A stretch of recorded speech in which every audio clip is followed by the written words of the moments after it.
नमस्कार दोस्तों, मैं अजीत सिंह। जो 4 पार्ट वीडियो के बनाने थे, जिसमें त्रिभुज के आकार की अगर कोई ज़मीन है उसको कैसे मापते हैं, तो वो जो सूत्र हैं क्षेत्रफल के उनको कैसे प्रयोग करना है उसके बारे में हम जानेंगे। तो पिछले वाले वीडियो हमने बताए थे कि जो त्रिभुज हैं ये 4 प्रकार के हैं और उनके बारे में थोड़ा बताया था। एक समकोण त्रिभुज, दूसरा था समद्विबाहु, तीसरा समबाहु और चौथा विषमबाहु त्रिभुज। तो आज हम पहले समकोण त्रिभुज के क्षेत्रफल कैसे निकालते हैं वो देखेंगे। समकोण त्रिभुज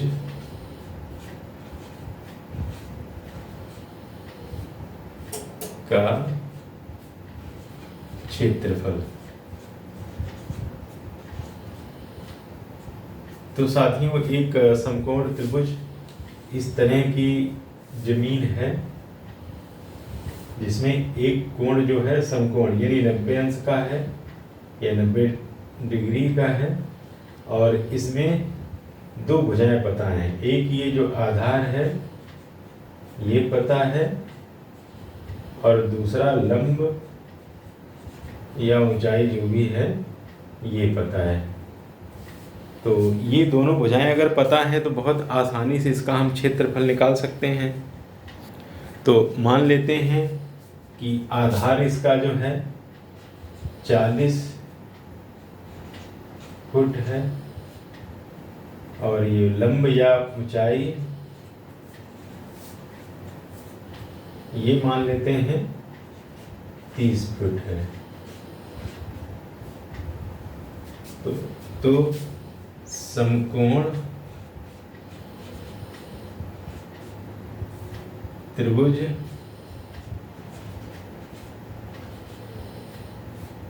का क्षेत्रफल, इसका फार्मूला क्या होगा? 1/2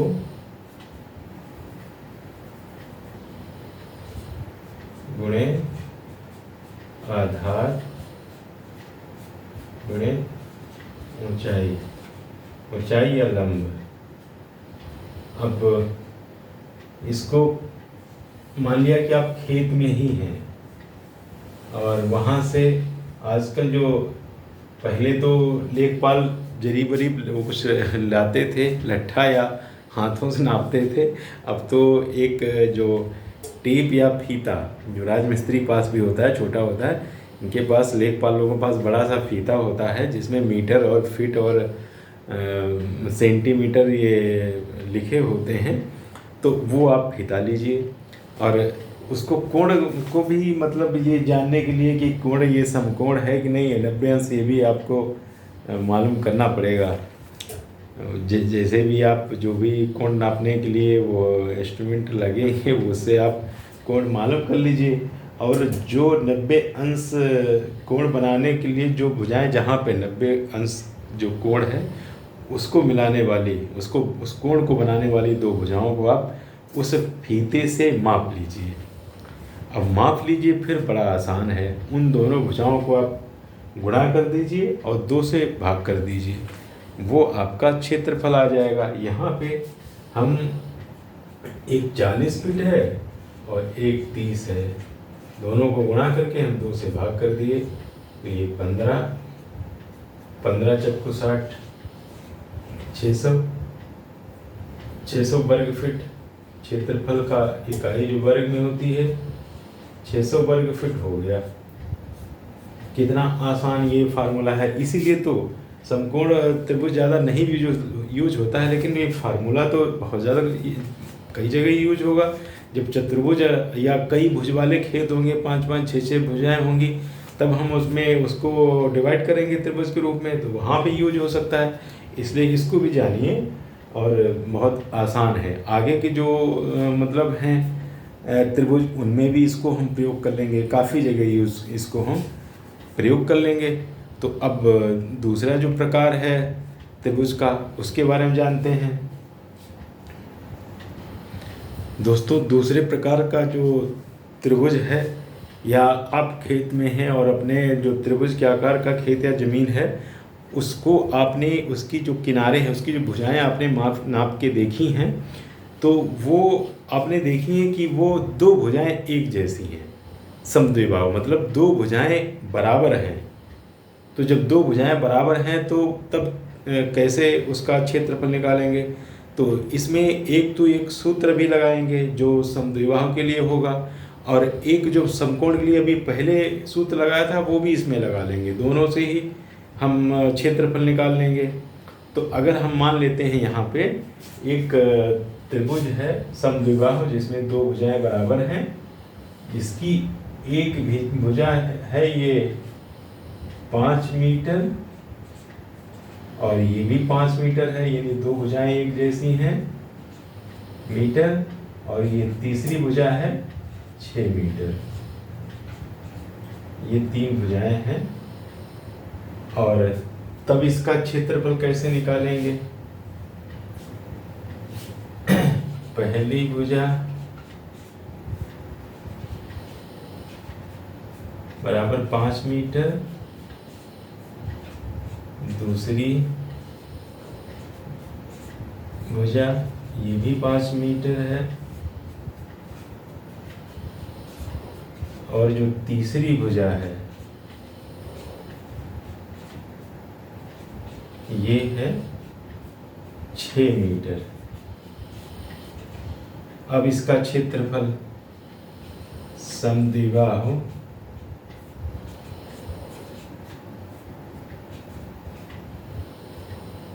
त्रिभुज का क्षेत्रफल कितना है? इसके लिए जो हम सूत्र प्रयोग करेंगे वो असमान भुजा, यानी असमान भुजा जो है अलग, इसको ए मान लिया, जो समान वाली है ये बी मान ली। तो एक सूत्र जो बना है वो है a/4 √ 4 b square. B square का मतलब है कि जो समान भुजाएं हैं माइनस a²। ये इसका सूत्र होगा, और इसमें इसके हम मान रखेंगे जिससे क्षेत्रफल निकल आएगा। जैसे असमान भुजा हमारी है जो 6 है, 6/4 √ लगाएंगे 4, जो समान भुजा है 5 मीटर है, यानी 5 का वर्ग, माइनस जो असमान है यानी 6 का वर्ग। तो ये 6/4, इसको थोड़ा सॉल्व करेंगे, 25 चक्कू 100 माइनस 6 36, यानी कि 6/4, और ये आया है √ घटाएंगे 64 आएगा। अब जो √64 है, तो या तो आप अगर फैक्टर आपको आते हैं गुणनखंड, तो उससे 64 को निकाल लीजिए, जो 2 करके काटे जाते हैं, या डायरेक्ट आप जो वर्गमूल इसका निकाल सकते हैं 8 × 64। और एक और भी तरीका है, आजकल स्मार्टफोन की दुनिया है, और जो स्मार्टफोन में जो कैलकुलेटर होता है उसमें अंडर रूट के साथ में जो वैल्यू है किसी संख्या की, उसका वर्गमूल निकल जाता है। मैं इसमें मतलब इसी वीडियो में थोड़ा उसको ऐड कर दूंगा। तो उसमें इसको स्मार्टफोन में कैलकुलेटर से इसको निकाल लीजिए। तो ये आया है 6/4 गुणे 64 का है 8, 2 से काट देंगे, तो ये 6 × 2 यानी 12 वर्ग मीटर। ये इसका क्षेत्रफल 12 वर्ग मीटर आया है। अब अगर हम पहले जो समकोण त्रिभुज में जो सूत्र लगाया था, अगर उस सूत्र से अगर इसको हम निकालना चाहें तो उससे भी आ जाएगा। उससे क्या करना है कि इसमें हम जो समान भुजाएं हैं वहाँ से जो असमान भुजा है उस पर एक लंब खींचेंगे, मतलब लंब हम यहाँ पेपर पे लंब खींचेंगे और पाइथागोरस से इसका मान, इस ऊंचाई या लंब जो है इसका मान निकालेंगे। और वहाँ खेत में या ज़मीन में क्या करना है, फीता लेना है और जो समान भुजाएं जहाँ पे मिलती हैं जिस कोने पे, वहाँ से जो सामने की भुजा है वहाँ इसके बीचों बीच में उतना नाप लेना है, एकदम बीच में, क्योंकि ये बराबर होगा। ये जो समद्विबाहु त्रिभुज होता है उसमें जो ऊपर से लंब डालते हैं वो नीचे का आधार है, तीसरी भुजा को दो बराबर भागों में बांटता है। तो उससे नाप के देख लेना। तो हमारा तो ये आया है 4, ऊंचाई 4 मीटर आई है। तो यहाँ पे अगर वो हम क्षेत्रफल वाला अगर सूत्र लगाते हैं, क्षेत्रफल इसके बराबर 1/2 गुणे आधार गुणे ऊंचाई, तो ये हो जाएगा 1/2। आधार तुम्हारा पूरा है, आधार 6 है और ये ऊंचाई या जो लंब है अभी निकाला है 4, तो 2 से काटेंगे, 2 गुना 4, 6 गुणे 2 बराबर 12 वर्ग मीटर। इसमें भी उतना ही आया जितना इसमें आया था। यदि दोनों ही सूत्र से वही मान आएगा तो हम वही यूज कर सकते हैं, 2 भुजाएं उनका गुणा कर देते हैं और 2 से भाग कर लेते हैं। तो दोस्तों ये दूसरा पार्ट भी यहीं पे इसको हम ख़त्म करते हैं, वीडियो बड़ा होता जा रहा है।